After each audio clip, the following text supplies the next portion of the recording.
Bismillahirrahmanirrahim. Assalamualaikum warahmatullahi wabarakatuh. Alhamdulillah, alhamdulillahilladzi arsala rasulahu bil huda wa dinil haqq liyudhhirahu 'ala dini kullihi wa kafa billahi shahida. Asyhadu an la ilaha illallah wa asyhadu anna Muhammadan abduhu wa rasuluh.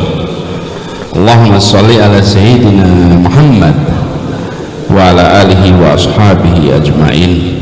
Amma ba'du.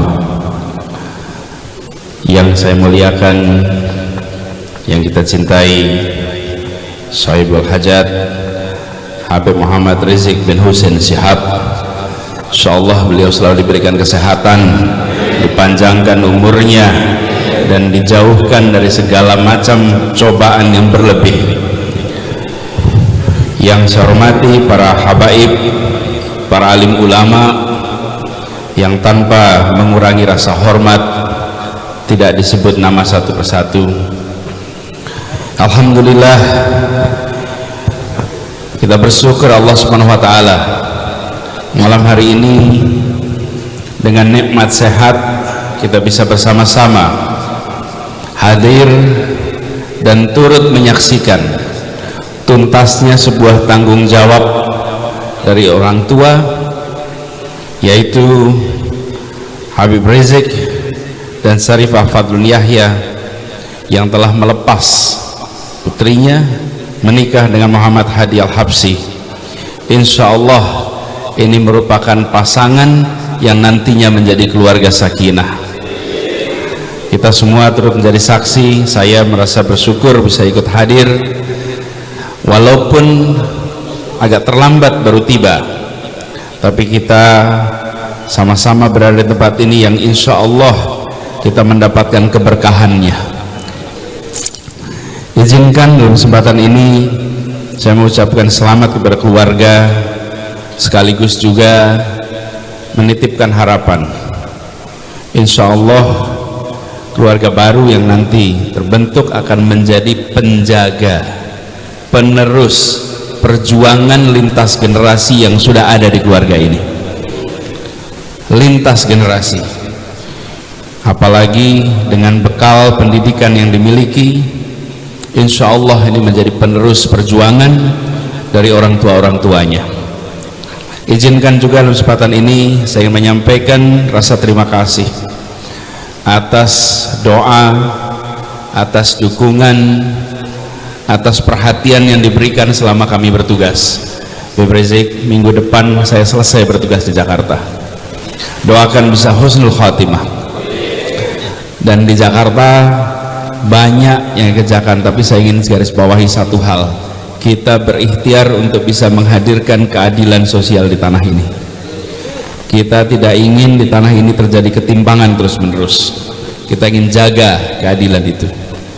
Dan langkah-langkah yang dilakukan tidak selalu disambut dengan gegap gempita dari berbagai kekuatan yang ada di kota ini, tapi insya Allah kita selalu mengandalkan, satu-satunya andalan kita hanya Allah. Jalankan semua, walaupun menghadapi tantangan yang berat, tawakal Allah, dibukakan jalan-jalannya. Kami sering sekali merasakan ketika merasa jalannya diduga buntu, ternyata muncul jalan keluar tak terduga-duga, jalan keluar dari tempat-tempat yang tidak pernah kita duga. Dan itu semua tidak lepas dari doa semuanya. Kami ingin insya Allah apa yang sudah dikerjakan di Jakarta mudah-mudahan bisa dipertahankan. Suasana ketenangan, keteduhan, kedamaian ini bisa kita jalankan. Tapi saya sering sampaikan, tidak ada kedamaian, keteduhan dalam suasana ketidakadilan.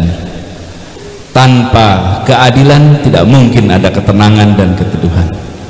Yang namanya persatuan, ketenangan, syaratnya ada keadilan. Dan itulah yang coba dibangun di tempat ini. Saya beri ilustrasi sedikit saja. Jakarta ini separuh penduduknya numpang, separuh penduduknya punya rumah. Yang punya rumah di Jakarta cuma 51%. 49% orang Jakarta ini ngontrak. 49% di Jakarta ini. Lalu yang 51% yang punya rumah ini, di Jakarta ini satu-satunya tempat di Indonesia yang harga tanahnya terus-menerus naik. Terus-menerus naik. Kenapa? Karena harganya naik terus lewat pasar. Efeknya apa? NJOP naik terus-menerus. Kalau NJOP naik terus-menerus artinya pajak bumi bangunan naik terus. Kalau pajak bumi bangunan naik terus artinya apa? Kalau diteruskan, pernah Jakarta naik PBB 500%. Pernah 500% PBB. Itu artinya kota ini pemerintahnya membuat yang miskin harus pindah dari dalam Jakarta. Yang sosial ekonominya lemah tidak akan mampu bayar pajak, keluar satu-satu. Yang masuk siapa? Yang punya uang. Itu tidak pernah dianggap masalah di kota ini. Saya perhatikan satu-satu, terusir satu-satu. Kenapa? Karena PBB-nya mahal. Kalau PBB mahal itu dalam artian sesungguhnya, apalagi kalau dulunya orang tuanya tinggal di tempat-tempat yang dulu biasa-biasa saja, sekarang menjadi tempat yang dianggap elit. Woi, tergeser. Ini kebun kacang itu dulunya biasa aja, sesudah Tamrin besar harganya di belakang luar biasa mahal, bukan? PBB-nya mahal sekali. Kalau tidak punya cukup pendapatan tidak mungkin bisa bayar pajak ke tempat itu, apalagi kalau tinggalnya di kawasan-kawasan lain. Ada beberapa orang itu bayar pajak satu tahun sampai 100 juta, 180 juta, 60 juta, 40 juta, yang angkanya angka fantastis. Jadi alhamdulillah kita ikhtiarkan perubahan itu. Kita buat peraturan baru hari ini, alhamdulillah 85% rumah di Jakarta sekarang bebas PBB, nol, nggak ada PBB. Yang bayar hanya tinggal 15%, hanya 15% saja. Siapa 15%? Yang di atas puncak.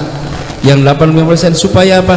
Supaya kita yang kondisinya hari ini mayoritas tidak ekonominya kuat, tidak harus terusir dari tanah ini. Saya ingin titip pada semuanya, tolong ini dijagain. Kalau ini dikembalikan, dinaikkan lagi luar biasa, maka yang terjadi pengosongan kota dari mereka yang ekonominya lemah. Ini tidak pernah dibahas di sosmed, ini tidak pernah dibahas di dalam percakapan-percakapan umum, tapi satu persatu orang tergeser keluar. Tahun 2020 saja 200.000 keluarga pindah dari Jakarta. Kenapa? Karena mereka mengalami kesulitan satu persatu. Dan kita kalau jual tanah tidak merasa terusir, rasanya pengen dapat tanah yang lebih besar di luar Jakarta. Satu-satu, ketika dikerjakan ribuan orang, apa yang terjadi? Penduduk kota ini berubah isinya nanti.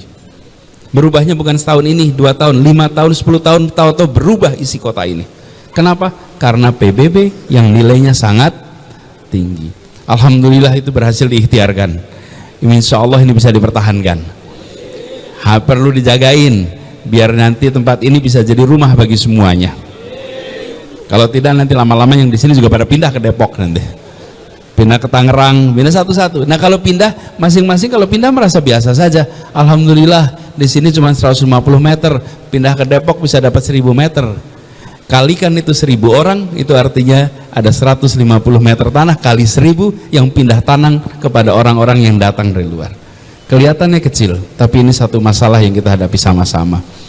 Saya tidak ingin berpanjang lebar, saya hadir insya Allah ingin ikut mendoakan insya Allah pasangan baru ini menjadi keluarga yang sakinah, dan insya Allah nanti menjadi keluarga yang menjadi teladan sebagaimana orang tuanya. Dan kita semua di sini dimudahkan dalam semua ikhtiar kita, semua orang tua kita, para guru kita, para habaib, para alim ulama dimudahkan dalam semua kegiatan dakwahnya.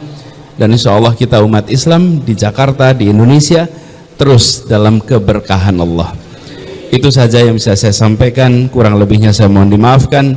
Assalamualaikum warahmatullahi wabarakatuh.